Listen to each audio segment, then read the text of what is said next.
मनुष्य जैसा कर्म करता है वैसा ही फल भोगता है। अच्छे कर्म का फल अच्छा और बुरे कर्म का फल बुरा ही होता है। बुरा कर्म करते समय आदमी कर तो डालता है, लेकिन बाद में उसका परिणाम कितना भयंकर आता है इस बात का उसे पता नहीं होता। प्यारे सज्जनों, एक बार कोई संत घूमते घामते किसी सेठ जी को मिल गया।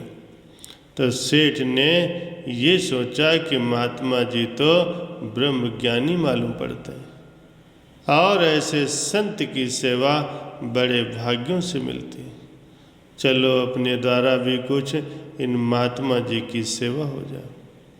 ये सोचकर उसने एक अपने नौकर को आदेश दिया कि महात्मा जी के लिए रोज शाम को 1 गिलास दूध पहुंचाया करो। लेकिन वो नौकर क्या करता था कि दूध के पैसे अपनी जेब में रख लेता और जो छाछ उसे मुफ्त में मिल जाती थी उसमें नमक मिर्च मिलाकर वो छाछ का प्याला महात्मा जी को पिलाता था। एक बार घूमते घामते महात्मा जी के पास वो सेठ जी पहुंच गए। सेठ जी ने पूछा, महात्मा जी हमारा नौकर क्या रोज आपको दूध पिला जाता है? महात्मा जी ने कहा, हाँ पिला जाता है। महात्मा जी ने कभी भी इस ओर ध्यान नहीं दिया था कि वो नौकर उन्हें दूध पिलाता है या छाछ पिलाता है। नौकर के व्यवहार से महात्मा जी को तो कोई कष्ट नहीं हुआ, किंतु प्रकृति से संत जी की अवहेलना सहन नहीं हुई। समय पाकर उस नौकर को कोढ़ हो गया। समाज से उसकी इज्जत आबरू भी चली गई। तब किसी समझदार व्यक्ति ने उससे पूछ लिया, क्या बात है भाई, चारों ओर से तू परेशानियों से घिर गया। उस नौकर ने कहा, मैंने और कोई पाप नहीं किया, किंतु सेठ ने मुझे हर रोज महात्मा जी को दूध पिलाने के लिए कहा था, किंतु मैं दूध के पैसे जेब में रख लेता था और उन्हें छाछ पिलाता था। इसीलिए ये दुष्परिणाम मुझे भोगना पड़ रहा है। प्यारे सज्जनों, ऐसे ही एक और घटना है। बहुत समय पहले की बात है। किसी धर्मशाला में एक पति पत्नी अपने एक छोटे से बच्चे के साथ आकर के रुके। धर्मशाला तो कच्ची थी, उसकी दीवारों में दरारें पड़ गए थे, ऊपर से पपरा भी उतर रहा था। आसपास में खुला जंगल जैसा माहौल था। पति पत्नी अपने छोटे से बच्चे को प्रांगण में बिठाकर कुछ काम के लिए बाहर गए। वापस आकर क्या देखते हैं कि बच्चे के सामने एक बड़ा सा नाग कुंडली मारकर फन फैलाए बैठा। ये भयंकर दृश्य देखकर दोनों हक्के बक्के रह गए। बेटा मिट्टी की मुट्ठी भर भर कर उस नाग के फन पर फेंक रहा था और नाग हर बार झुक झुक कर उसे सह जा रहा था। माँ चीख उठी। बाप चिल्लाया कि मेरे बच्चे को कोई बचाओ, मेरे बच्चे को कोई बचाओ।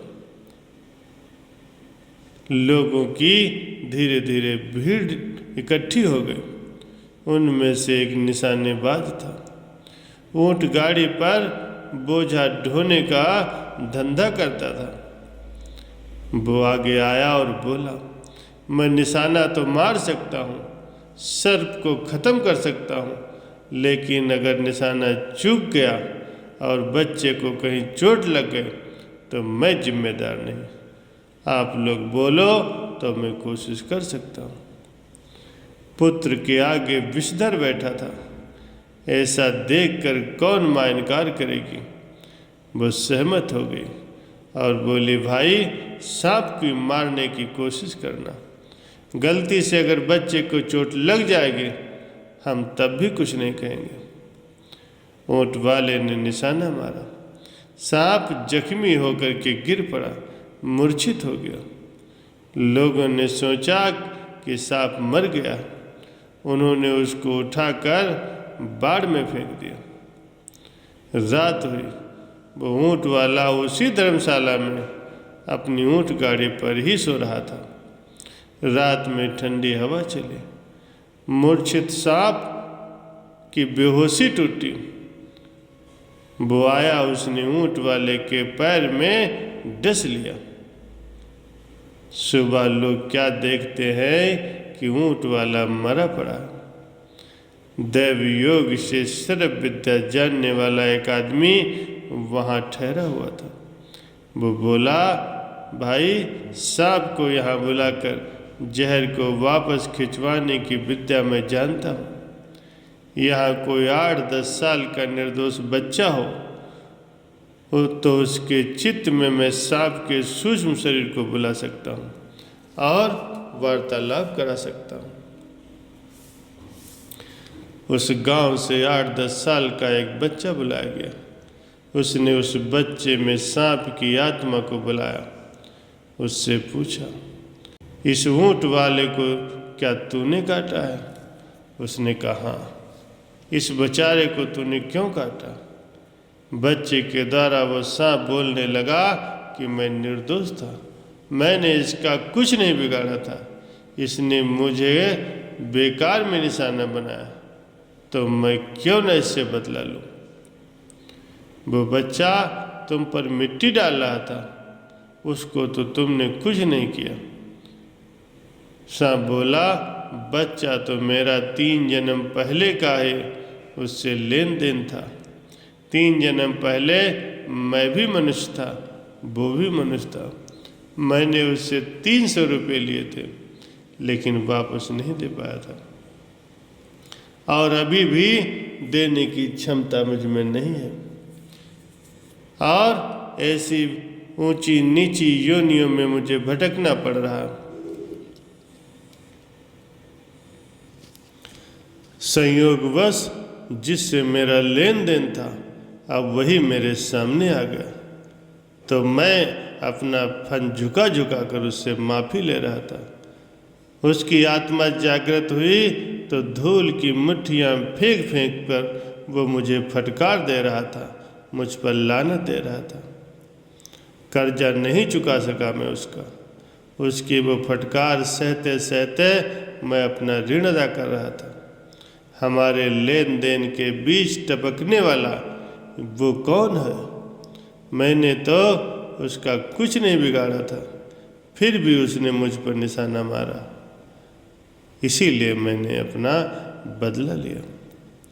सर्व विद्या जानने वाले ने सांप को समझाया कि देखो, तुम हमारा इतना कहना मानो और इसका जहर खींच लो। सांप बोला, मैं तुम्हारा कहना मानूं तो क्या तुम मेरा कहना मानोगे? मेरी तो बैर लेने की ही योनि है, और कुछ नहीं तो नस है। मुझे ये ऊँट वाला अगर 500 रुपये दे दे तो अभी मैं इसका जहर खींच लूँगा, और उस बच्चे से 3 जन्म पूर्व मैंने लिए गए 300 रुपये, जो 2 जन्म बीत गए हैं, उसके सूद सहित 500 रुपये मुझे लौटाने हैं। किसी सज्जन ने 500 रुपये उस बच्चे के माँ बाप को दे दिए। सांप का जीव वापस अपनी देह में गया। अब वहाँ से सरकता हुआ वो मरे हुए ऊँट वाले के पास आया और वापस उसने अपना जहर खींच लिया। ऊँट वाला फिर जिंदा हो गया। प्यारे सज्जनों, ये घटना सही हो या न हो, लेकिन इससे ये स्पष्ट जरूर होता है कि हमें कभी भी व्यर्थ का खर्चा नहीं करना चाहिए। सिर पर कर्जा चढ़ाकर मरना पड़े, उसे चुकाने के लिए फन झुकाना पड़े, मिट्टी से फटकार सहनी पड़े, जब तक आत्मज्ञान नहीं होता तब तक कर्मों का ऋण बंधन बंधा ही रहता। अतः निष्काम कर्म करके ईश्वर को संतुष्ट करें और अपने आत्म कल्याण का कार्य करें, ईश्वर का साक्षात्कार करें, जिससे इसी जन्म में ही मुक्ति प्राप्त हो जाए।